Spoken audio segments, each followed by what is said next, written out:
Well, it turns out that Gary Gensler and the Securities Exchange Commission is actually doing a lot in violation of their oath. Let's talk about legal stuff. In the United States, you have something called the Constitution. The Constitution restricts the government. The Constitution's job is to restrict the government and to protect your rights.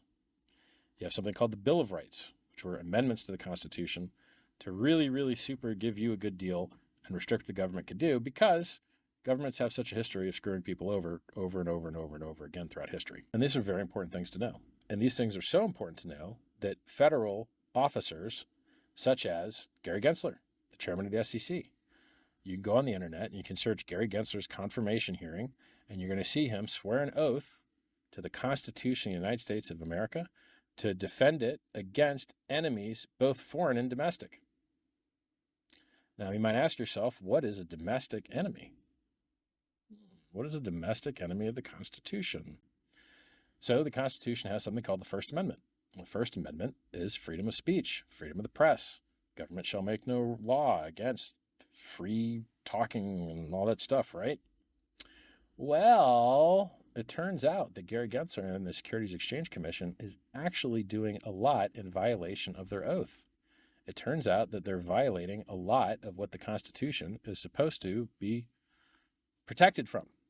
So the Constitution says you have a right to freedom of movement, a right to freedom of association, a right to freedom of speech. So if you're going to violate people's free speech, one of the worst ways to do that is with something called prior restraint, where you don't even give them the chance to speak. Blockchain networks are communication networks.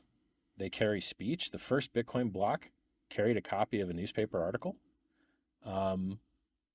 Blockchain networks are speech. And the software that consists of blockchain networks, the nodes, the wallets, those are just word processing assistants. They just help you format your speech in a way that other participants can understand. So when you try and interfere with the blockchain, you're interfering with communication. You're interfering with communications network. You are performing prior restraint.